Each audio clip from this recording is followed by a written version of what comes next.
Hey everybody, I'm your host, Grande Gato, also known as the Big Cat, my cool cat. Put your paws up if you're rocking with the Big Cat. Got a little bit of breaking news here. Donte Moncrief from the Pittsburgh Steelers has been signed by the Carolina Panthers.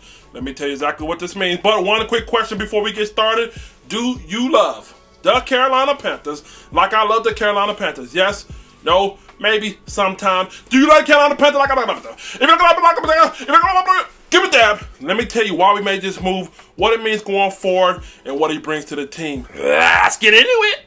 Before we get started, make sure you subscribe to the channel. Click the notification bell so you don't miss a video. Now, I want to say before I get to telling Carolina Panther Nation a little bit about you, Donte, let me give you a big welcome. Paws up. Thank you for coming to the team. Hopefully your stay will be a productive and yet fun and glorious stay. Now, with that being said, Donte Moncrief, a wide receiver from the Pittsburgh Steelers.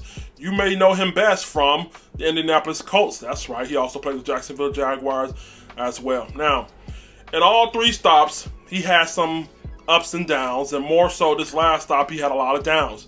Pittsburgh, he had some of his best years there. I think he only cracked over 700 yards once. Now listen, he had a hamstring injury there as well as a shoulder injury, and let's not forget Andrew Luck ducked out the back door on him, so that doesn't help your numbers either. In Jacksonville, again, same thing. Went out there, had one good year, 688 yards, 3 touchdowns. Good year there. And again, then you see the drop off. You see a lot of inconsistency with him. This receiver reminds me a lot about like Devin Funchess, a guy who has that body type, a lot of expectations. Well, he should have a high ceiling, but you know he's more likely a low floor. With that being said, he has been madly inconsistent. He has probably one of the worst catch rates in the NFL as of today. But again, this is his second chance. And let me point something out here. Jim Hostler, you know that guy? He's our wide receivers coach. He used to be his former wide receiver coach, and that's when he ended up having his best year. So hopefully they can rekindle the flame there and make some magic. Now, why was this move made? I'm thinking long term. With Donte Moncrief, this guy's a boom bust. You know what I mean? He's a low risk but a high reward. We've seen what he could do when he has a good quarterback, good system, and he can make you pay. You know, I think in his prime time he had like a 6 touchdowns, 7 touchdowns in his prime. So, but here of late he's been struggling with catch rate, stuff like that, and it doesn't help in Pittsburgh that you got a backup quarterback thrown to you that's not very good compared to Kyle Allen. Kyle Allen, I think what he's going to do, he's going to be able to use him in the slot, kind of like a Chris Hogan type kind of guy. So I think it'll work out good for him. Let's not mention his wide receiver coach is there, and let's know David Tepper doesn't make this move unless he has some connection with the Pittsburgh Steelers, right? So I'm pretty sure they've been talking good and they feel good about him, but I think the Pittsburgh Steelers needed another running back to go on their depth chart. So with that being said, was this move necessary for us? I don't know. I personally, like I said, I want to see us bolster that D-line. It is a tad bit concerning that we're giving up almost 100 yards a game when it comes to rushing. So I'm pretty sure there could have been another D-lineman there, given the fact that KK is out. But Donte Moncrief, all this is going to do is bolster our wide receiver production. I'm not expecting a whole lot out of him. But again, this could be a treat for us. This could be a real treat for us.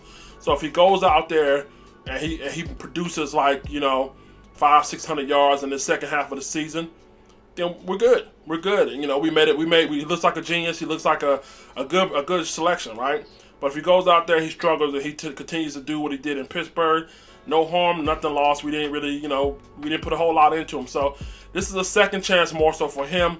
Also, I think this is another weapon for Kyle Allen, you know what I mean? With DJ Moore, Curtis Samuel going off yesterday, hopefully you guys understand that we don't need no Antonio Brown. We don't need no Josh Gordon, you know what I mean? We just need to be able to get the ball to him and be able to get some protection around Kyle Allen. So with that being said, Donte Moncrief, I see nothing but good things coming out of him. You know what I mean? Short to mid-range passes, take some of the pressure off of Kurt, take some of the pressure off of DJ, and I think he'll get his in the end. But like I said, if he doesn't, we don't really lose a whole lot. So again, I see him more like a Devin Funchess kind of wide receiver. 6'2", nice size on him, but he has some issue with drops.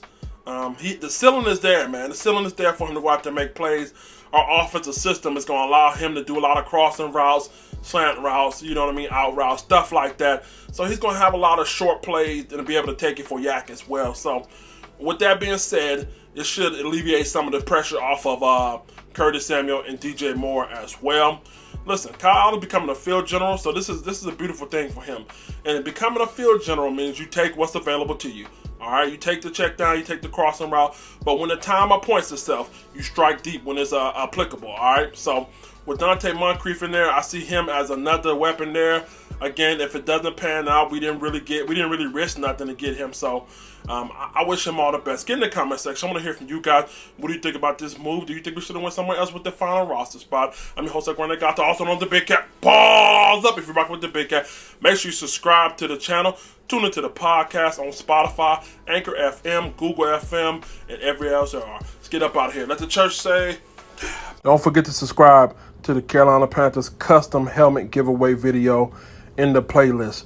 Once we hit 5,000 subscribers, I'll be giving away free a $300 retail value Marvel's Avenger Carolina Panthers helmet.